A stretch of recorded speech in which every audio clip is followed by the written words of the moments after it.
ప్రజాస్వామ్యాన్ని ఖూనీ చేసేలా ఓట్ చోరీ కార్యక్రమాలను నిర్వహిస్తూ కేంద్ర ప్రభుత్వం పదే పదే గద్దెనెక్కడాన్ని ఆధారాలతో సహా నిరూపిస్తూ కాంగ్రెస్ నాయకులు రాహుల్ గాంధీ చేపడుతున్న కార్యక్రమాన్ని ప్రతి ఒక్కరూ అవగాహన చేసుకోవాలని నిర్మల్ జిల్లా కాంగ్రెస్ పార్టీ అధ్యక్షులు కె శ్రీహరిరావు పేర్కొన్నారు. ఆధారాలతో సహా ప్రజాస్వామ్యాన్ని ఖూనీ చేస్తున్నప్పటికీ ఎన్నికల కమిషన్ ఈ విషయంలో నిర్లక్ష్యంగా వ్యవహరించడం పట్ల ఆయన ఆగ్రహం వ్యక్తం చేశారు. ఈ విషయంలో దేశ ప్రజలకు కేంద్ర ప్రభుత్వం ఎన్నికల కమిషన్ జవాబుదారీగా నిలవాలని సూచించారు.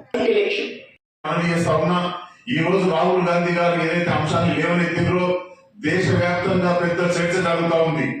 జపాన్ పై దాడి జరిగినటువంటి హిరోషిమా నాగసాకి బాంబుల కంటే కూడా పవర్ఫుల్ ఆటం బాంబు లాగా భారత ప్రజాస్వామ్యం పైన ఏదైతే ఓటు చోరీతో దాడి జరుగుతూ ఉందో దాన్ని రాహుల్ గాంధీ గారు సాక్ష్యాధారాలతో చూపించారు. దానికి సమాధానాలు చెప్పాల్సినటువంటి బాధ్యత భారత ప్రభుత్వానికి, మరీ ముఖ్యంగా ఎన్నికల కమిషన్ది.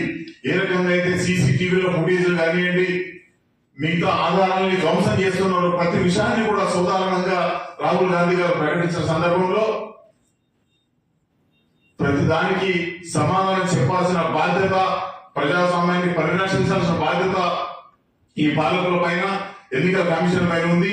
మరి వాళ్ళు స్పందించే వరకు దేశవ్యాప్తంగా ఉన్నటువంటి యువతి యువకులు మరి పెద్దలందరూ కూడా ఈ ప్రజాస్వామ్యాన్ని కాపాడుకోవాల్సిన ధర్మం, బాధ్యత మనందరి మీద ఉందన్న విషయాన్ని ఈ సందర్భంగా నేను మనవి చేస్తా ఉన్నాను. మీ ద్వారా అందరితో నేను మనవి చేస్తా ఉన్నాను.